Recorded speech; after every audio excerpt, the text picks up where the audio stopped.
You've mentioned that true movement is not by the speed of light, but the speed of thought and permission. How does What this? movement?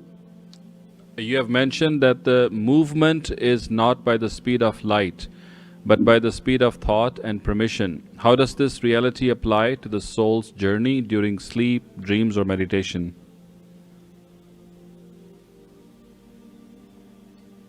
The fastest movement is the speed of thought.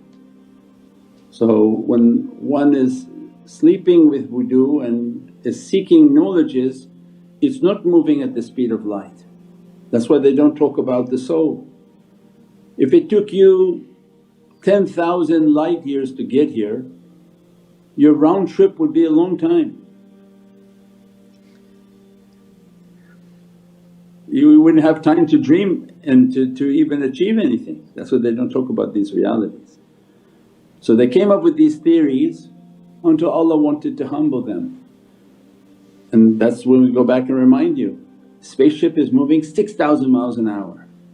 And they say, where the spaceship came from? 1500 light years away from this planet. So, oh really? What's the communication inside their ship? They have a telephone? No. They have a microphone? No. Do they say hello in 1500 light years it takes to say hello back?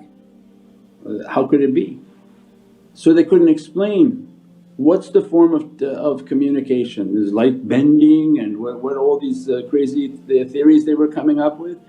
It's okay, these theories are okay when everybody is a little kid in a kindergarten room, but when the big boys came to play then their theories didn't make sense anymore. And that's why it wasn't a law, Allah wanted to humble them. And that's why the pyramids are covered, they threw dirt on it so nobody would ask.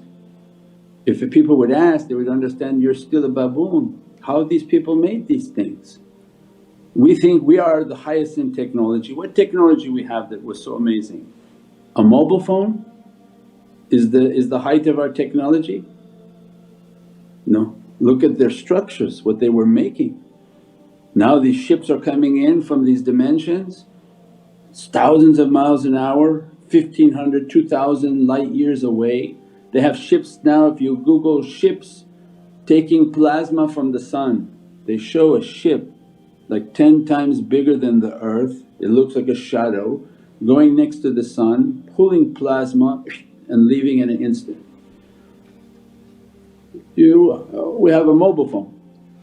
These people made planets that move with engines and moving. So Allah's humbling the earth, I don't think you guys really at the height of your technology.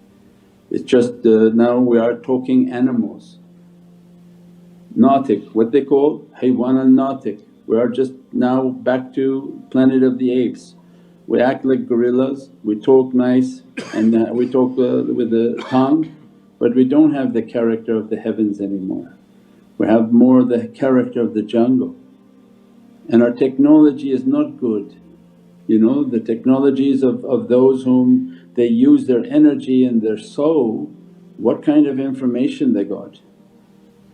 And that's why these beings that work with energy, they're pulling all the knowledges in this field of energy.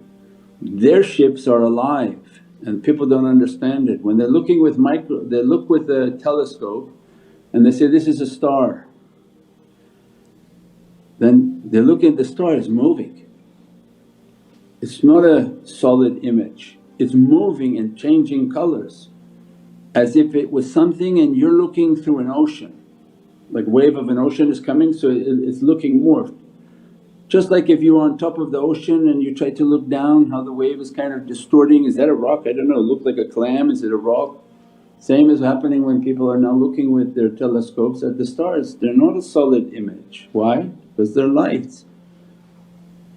Deep space crafts, you can Google that the interstellar crafts that people have witnessed with telescopes, they have videos of them, the ships immense but move and they warp in their energies. What technology is that? That they created their ships as living organisms because they know that they're in a living pool, they're in a living environment of energy. Why would their ships be mechanical?